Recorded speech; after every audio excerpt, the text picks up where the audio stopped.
What's your name, please? My name is Gidas Peteris.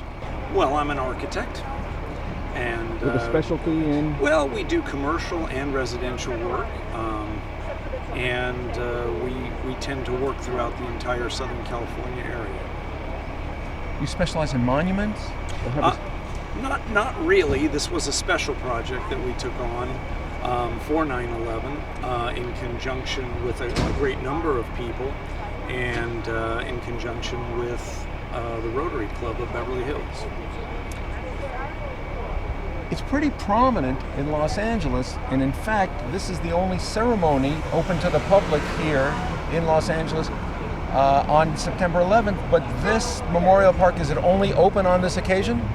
No, it's open every single day, 7 days a week. I mean, until Beverly Hills curfew, but and people are free to eat here and use it during the day, and you will often see people eating and coming, and there are many tourists that come through when they're going out to the Golden Triangle. They'll stop by here and pay this a visit. Why, of all places, does Beverly Hills, and I say in California, there may not be others. I know there's a fire station that has in the valley, the San Fernando Valley, where they had firemen who flew in and stayed there for a week or more. In fact, how come Beverly Hills? What's the Beverly Hills connection to it? Well, I don't know that Beverly Hills had a connection per se with sending people, but I think the fire chief here and the police chiefs here felt very strongly about doing something to honor those that lost their lives, and so they've decided to sort of give up this piece of property, which used to be a rose garden, basically, and because this is Fire Station 1, which is the biggest and the most important fire station in this city. This was the best place for it. What are the elements that you incorporated, and how were those determined? Well, I think it all started with getting the steel that you see behind me. That was actually from the World Trade Center. Obviously, it used to be straight. We had it. We contacted, I think it was the Port Authority of New York, and we got it shipped out here, and it became the sort of centerpiece of the memorial. And from there, we built different components to basically memorialize each one of the sites. So Shanksville is the lawn area behind me. We have the Twin Towers, the piece of steel, and so, and then of course, if you look at the base of this, it is the Pentagon. It's pentagonal in shape. So,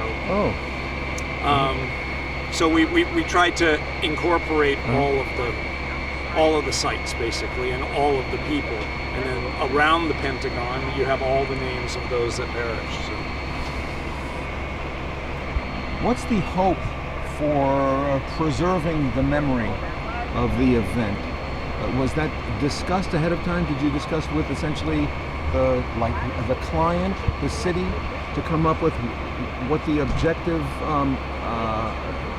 aside from just being a park, might be educationally? Well, I don't know about educationally, but the memorial itself was built through private funds. It wasn't paid for through the city, and it was given to the city, so they continue to maintain it. And we're hoping that obviously it will have a long and a long life. Yeah. And we're hoping that as many people as come to this end of the world will have a chance to take a look at it, and we'll always remember. Is there a social message to it? I don't know that there's a social message per se. I think the idea was that it should be open to all the citizens of Beverly Hills and anybody that comes through, and it was basically a goal to have something in Beverly Hills of significance that memorialized people that lost their lives. What kind of comments do you get, feedback from visitors? Well, I mean, I can't say that I stand out here all day and listen for them, but I do and I have heard that there is a very positive response. I think every year, especially during this ceremony, we have people from New York that either live there or know people that lost their lives at one of the sites that come. So you'll see a lot of flowers that get laid down, and a lot of people that just sit and contemplate and remember their friends. So it's rewarding in that respect. And as far as what we're doing on a day-to-day basis, I think it just remains a park that's accessible. So of the pieces that you have designed, is it one that you feel stands out in your life's work? You mean as far as this? Yeah. Well, I mean, I worked with somebody, his name was Jim Ply, and he's a landscape designer. And so we worked in collaboration to come up with this project. And I mean, obviously, for me, the centerpiece is the piece of steel, and we tried to give it a sculptural quality so that it had a beautiful look to it, as well as something that was just, well, here it is, it's a piece of steel, it came from the World Trade Center. I mean, it does have a little bit of beauty on its own, and we spent a significant amount of time developing the base for it and creating. Did you shape it in some way? No, this is exactly how it came.